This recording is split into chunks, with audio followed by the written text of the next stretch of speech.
যুবকদেরকে যখনই সলাতের ব্যাপারে কোশ্চেন করা হয়, তখন ম্যাক্সিমাম টাইম তাদের কাছ থেকে যে উত্তরটা পাওয়া যায় সেটা হচ্ছে এই ৪ ওয়াক্ত পড়া হয় আর কি, অথবা ফজরটা কাজা হয়ে যায়।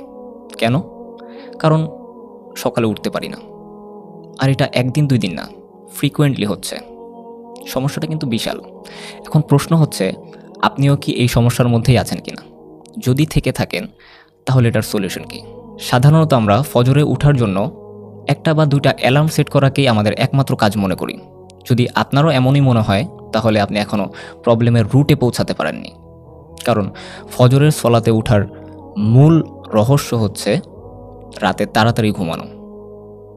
এটাই হচ্ছে আপনার ফজরের সলাতের প্রিপারেশনের প্রথম পদক্ষেপ। কারণ শয়তান কিন্তু আপনার সলাত কাজা করার জন্য রাত থেকেই কাজে নেমে পড়ে। সে নানান বাহানায় আপনাকে তাড়াতাড়ি ঘুমোতে যেতে দেয় না। আর এখন স্মার্টফোনের যুগে দেরিতে ঘুমোতে যাওয়া তো একটা সোশ্যাল ট্রেন্ডে পরিণত হয়েছে।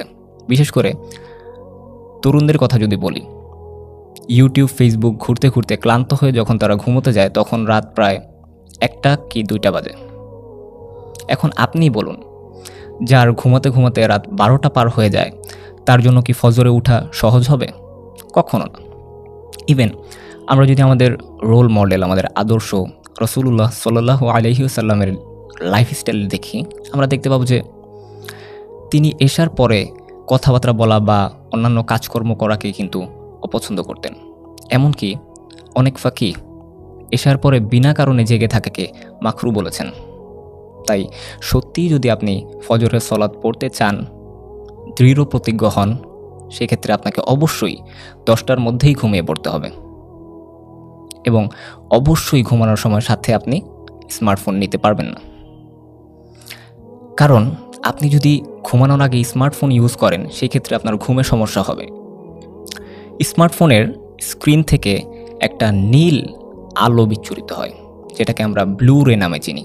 এই ব্লু রে আমাদের ব্রেন থেকে মেলাটোনিন হরমোন নিঃসরণে বাধা দেয়। আমাদের ঘুম আসার জন্য এই মেলাটোনিন হরমোন দায়ী।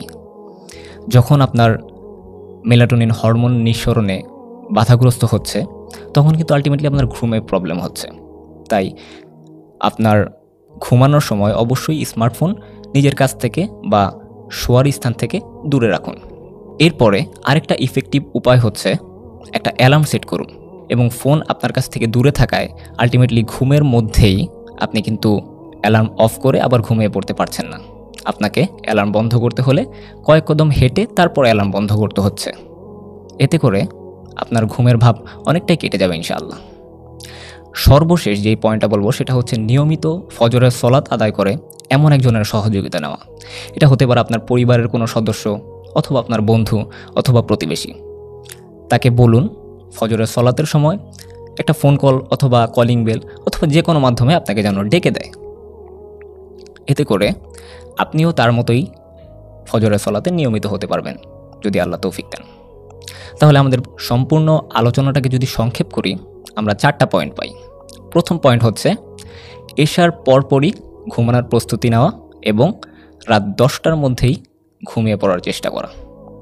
নাম্বার 2 নাম্বার পয়েন্ট হচ্ছে ঘুমানোর সময় ফোন নিজের কাছে না রাখা, বরং নিজের কাছ থেকে বা শোয়ার স্থান থেকে একটু দূরে রাখা। 3 নাম্বার পয়েন্ট হচ্ছে একটা অ্যালার্ম সেট করা, যেটা আপনার কয়েক কদম হেঁটে গিয়ে অফ করতে হয়। এবং সর্বশেষ পয়েন্ট হচ্ছে নিয়মিত ফজরের সলাত পড়ে এমন একজনের সহযোগিতা নেওয়া। পরিশেষে বলবো, আল্লাহ তাআলা আমাদের সবাইকে নিয়মিত জামাতের সাথে ফজরের সলাত আদায়ের তৌফিক দিন। আমিন।